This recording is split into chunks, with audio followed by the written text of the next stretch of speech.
अयोध्या से आधी रात आई बहुत बड़ी खबर। उड़ गए योगी के होश, गुस्से में रातों रात हेलीकॉप्टर से पहुंच गए अयोध्या धाम। फौरन बुलाई बैठक, बड़े बड़े अधिकारियों को भी खुलेआम दे दी तगड़ी सजा। कमांडो को संभालना पड़ा मोर्चा, 1000 से ज्यादा जवानों को किया तैनात। न बसों की एंट्री न ट्रेन रुकेगी, 10 किलोमीटर का एरिया हुआ सील। अचानक क्यों उठाना पड़ा बड़ा कदम, करोड़ों राम भक्तों को लग गया झटका। अयोध्या पहुंचने से पहले देख ले ये रिपोर्ट, नहीं तो रामलला के दर्शन नहीं होंगे नसीब। अचानक हुआ कुछ ऐसा, खुद योगी को संभालना पड़ा मोर्चा। अयोध्या की सड़कों पर आधी रात को योगी को क्यों उतारने पड़े हजारों जवान। राम की नगरी में ऐसा क्या होने वाला था जिससे पहले ही भाप गए योगी, और हेलीकॉप्टर से रातों रात अयोध्या पहुंचकर दे दिया बहुत बड़ा आदेश। योगी का फरमान सुन कांप उठे अधिकारी, सोच में पड़ गए पुलिस जवान।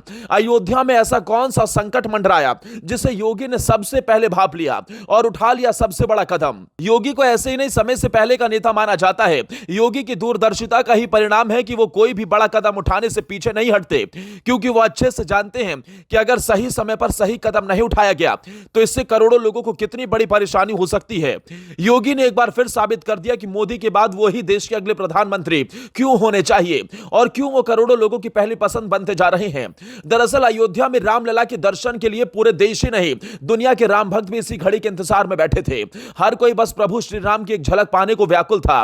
22 तारीख को रामलला की प्राण प्रतिष्ठा के बाद वो समय आया तो लाखों राम भक्तों का ऐसा सैलाब उमड़ गया जिससे काबू करने में फूल गए यूपी पुलिस के हाथ पांव। योगी ने पहले ही सख्त फरमान दे दिया था कि किसी भी तरह से किसी राम भक्त को कोई परेशानी नहीं होनी चाहिए, लेकिन फिर भी राम भक्तों का इतना तगड़ा सैलाब आएगा, सड़कों पर जय श्री राम की आवाज से धरती से लेकर आसमान भी गूंज उठेगा, यह किसी ने सोचा भी नहीं था।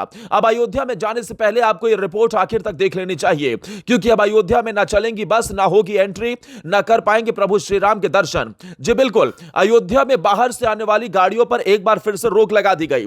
लोगों से अनुरोध किया जा रहा है कि वो बाद में आकर दर्शन करें। भक्तों की भीड़ को कंट्रोल करने के लिए सुरक्षा बलों को तैनात किया गया। आरएएफ के 1000 जवानों की तैनाती राम जन्मभूमि परिसर के आसपास की गई है। फिलहाल सीएम योगी ने सभी से अपील की है कि कुछ दिन रुककर ही अयोध्या में दर्शन करने के लिए आए। साथ ही वीवीआईपी भी राम मंदिर ट्रस्ट से बात कर ही अयोध्या में आ सकेंगे। पहले ही दिन राम भक्तों ने सारे रिकॉर्ड तोड़ दिए। 5 लाख से ज्यादा राम भक्तों ने एक दिन में रामलला के दर्शन किए, तो वहीं दूसरे दिन यह रिकॉर्ड 3 लाख के पार गया। तीसरे दिन भी लाखों की संख्या में राम भक्तों ने दर्शन किए, जिसके चलते अयोध्या में राम भक्तों का सैलाब उमड़ रहा है। वहां पर कदम रखने तक की जगह नहीं है। अयोध्या में लगातार बढ़ती राम भक्तों की संख्या के चलते योगी को बड़ा कदम उठाना पड़ा, और अब किसी भी वीवीआईपी को दर्शन करने के लिए जाना है तो सबसे पहले राम मंदिर ट्रस्ट से बात करनी होगी। योगी आदित्यनाथ ने यह भी अपील की है कि बुजुर्ग आसक्त लोग कुछ समय बाद ही अयोध्या में दर्शन करने के लिए आए, क्योंकि इस वक्त कई किलोमीटर दूर लंबी कतारें लग रही हैं। हालांकि योगी के आदेश के बाद प्रशासन भी सतर्क हो गया और पूरा मोर्चा संभालते हुए अयोध्या में व्यवस्थाएं बनानी शुरू कर दी। अयोध्या में अब व्यवस्थाएं ठीक है, लेकिन अगर आपको प्रभु श्री राम के दर्शन करने के लिए जाना है तो कुछ दिन रुक कर ही जाएं, क्योंकि फिलहाल वहां बहुत तगड़ी भीड़ है।